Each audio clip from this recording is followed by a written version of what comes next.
Hey y'all, hey, it's Michelle with Brilliant Quest. And today I want to give you a tip.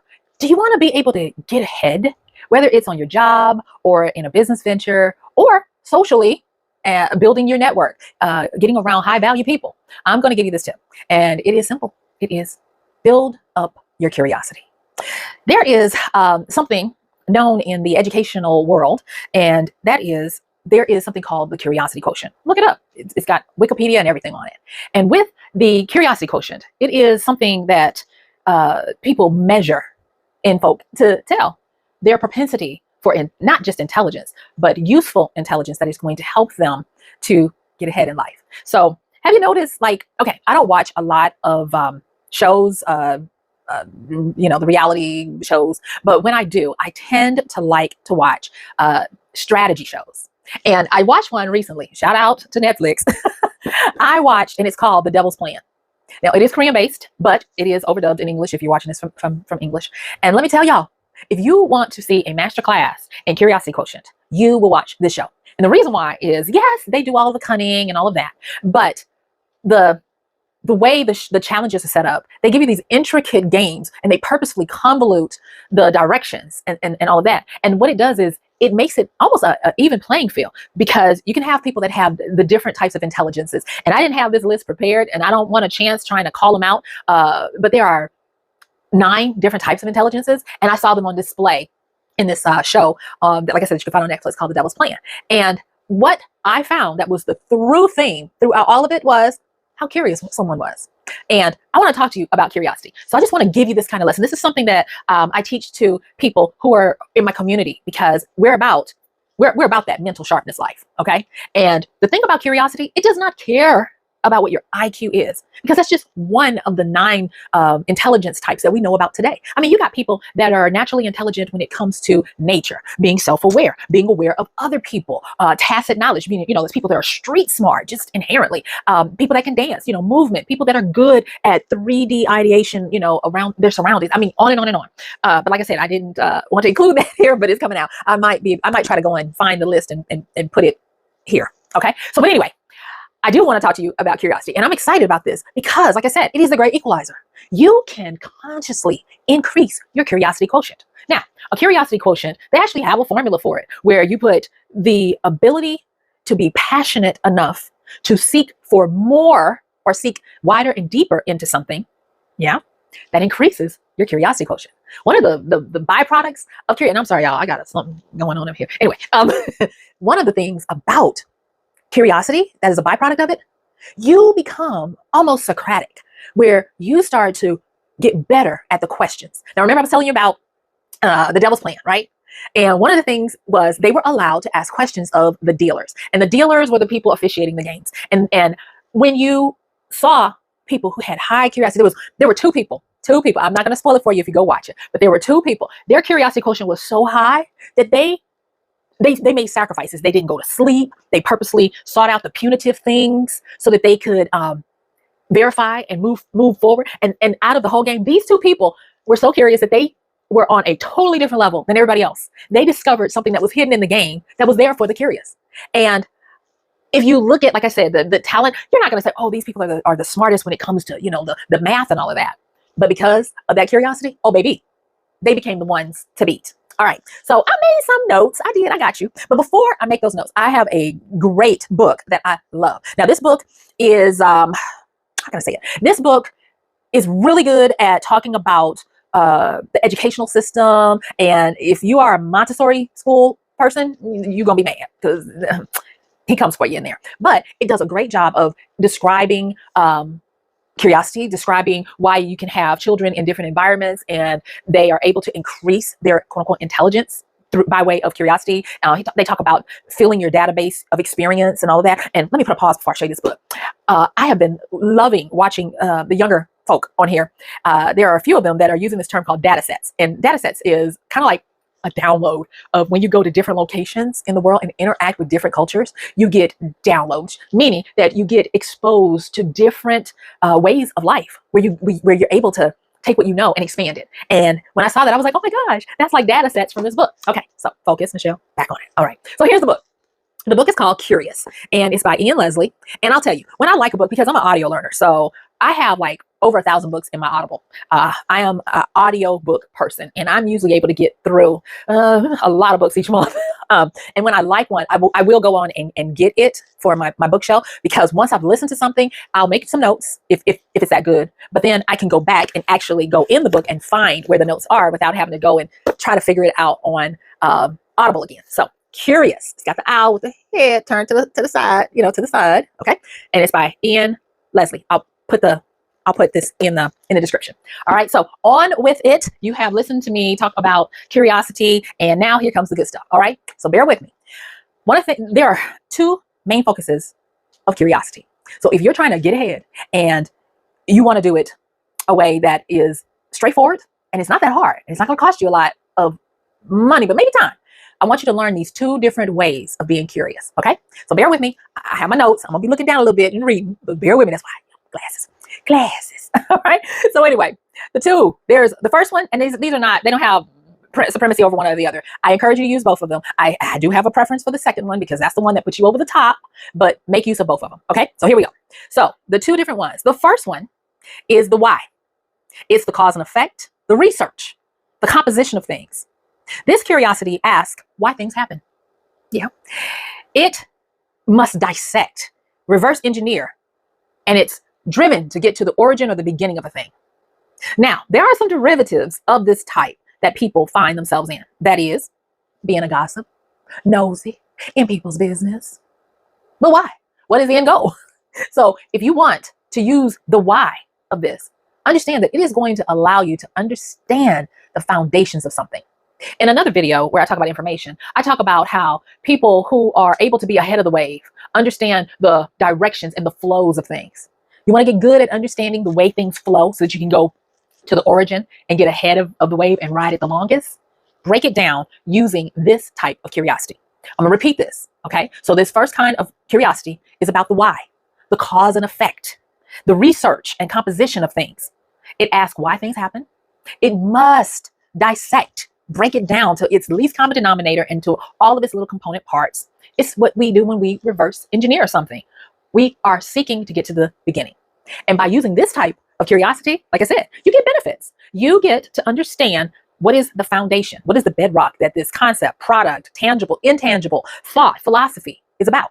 And it's important that you do that, because if you don't, you will get got out here. There will be people that are selling you ice and telling you it's something magical. Okay. So having that type of curiosity, getting to the root of something. All right. Now, like I said before, there are derivatives of it. You have people that are just nosy in other people's business. They want to know what, why, when, who, how, and they're not using it for betterment. It's just using it to know people's business. Maybe even on the dark side, blackmail folks. I don't want to, I don't want to go there. Y'all know, if you know me, that I'm also a novelist. And so my mind always goes where somebody in trouble.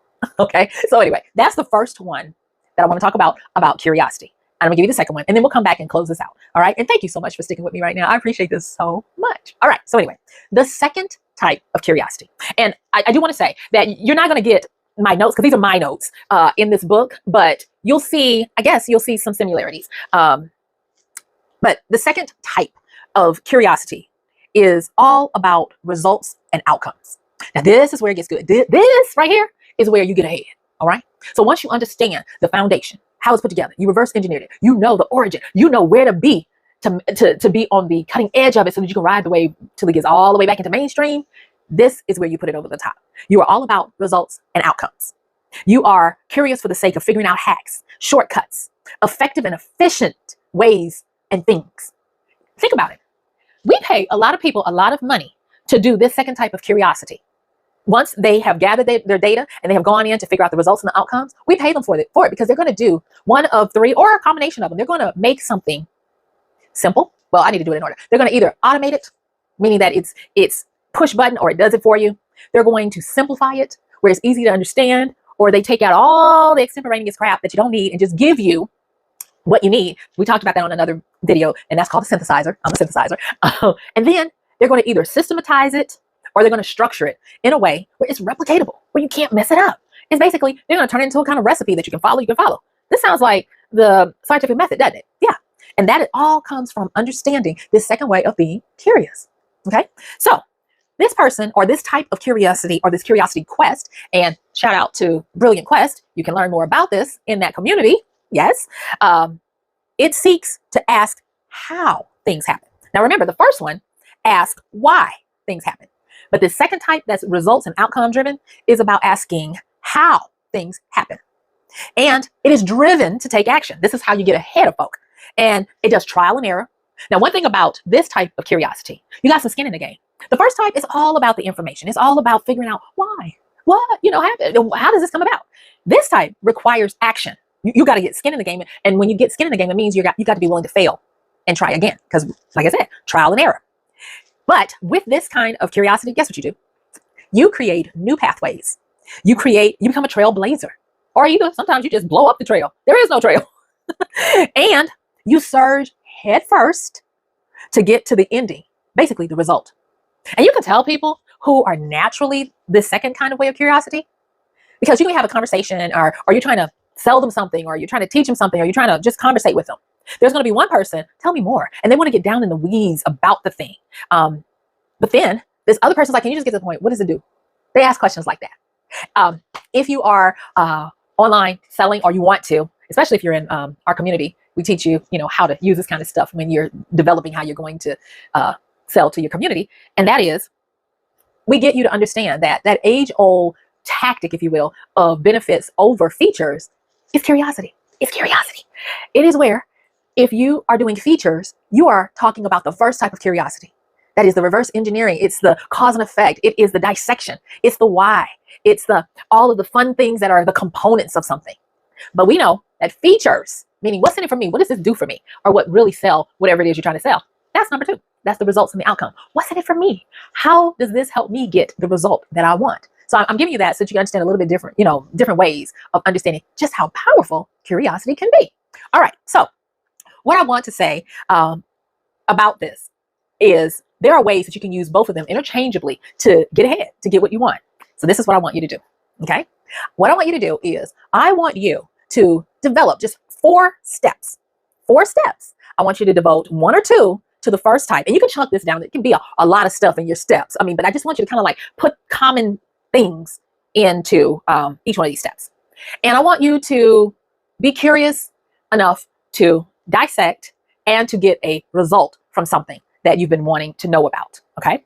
And what I want from you is to become, you don't have to become an expert in it. I just want you to become versed enough in it so that you can understand the foundations of it. You can understand who are the major players, if that's applicable. You can understand the gaps in it, and understand that I'm still talking about the why. Why do things happen? When people talk about gaps in a market, unserved people, it is because they are willing to take this first type of curiosity to understand and break it down, tear it apart, get to know it intimately, so that they can see parts that are missing, or they can see things that are not there for the people who could possibly use it. Then after you've done that, and like I said, just choose something. It doesn't necessarily have to be that you're trying to figure out if there are any gaps or unserved markets or whatever it might be. It might be you're just trying to understand a group of people that you want to be friends with, or you want to network and get into a different career path, or you want to change jobs or get a promotion. You can use it for this. Okay. So that first part is going to be all about using the first type of curiosity, which is about the whys, the cause and effect, reverse engineering, the asking why things happen. Then the second part, and I usually say devote more of your components to this because it takes more time. And the reason why it takes more time is it takes more brain power. It takes more action. Remember, this is where you're going to have trial and error. You're going to surge head first. You're going to have failures. You're going to have to learn how to ask the right questions. Remember when I talked about the Socratic method? Socrates, he would take people and ask them questions and build question upon question so that the person would get self-discovery about a subject or a topic they were engaged in. You can do that with this type. And why do you want to do this? Is because when you can ask yourself or others the right questions, you become formidable. You become the go-to de facto leader, if you will, in a certain topic. So I want you to use both of these to be able to use a way of getting ahead in a certain area. And don't forget, if you want to get even more, you can do Curiosity by Ian Leslie, and you can get it in audio or the book. And I think that just giving yourself a chance to do this is going to put you so far ahead. Now, if you're saying, well, Michelle, how much time should I devote to this? It depends. It depends. For some people, you're going to do it all on a 30-minute break. For some people, they're going to be able to delve deep. You're going to get to the point, if you're able to delve deep, where in about 2 to 4 hours, you will have a general understanding. And after about 20 hours of practice, you will be very proficient. And I could go on and on and on about how to learn anything in 20 hours, but that's for another time. My time is up. I thank you for yours. When I tell you I am excited, if you give this a try, I am going to be, oh, that's what I want. That's what I want. In the comments, I want you to give me insights on what you're going to be working on to increase your curiosity quotient and to be able to get ahead. And don't forget to like, subscribe. And I am going to see you sooner than later. Have a great rest of your day. This is Michelle from Brilliant Quest. I'll talk to you soon. Bye, y'all.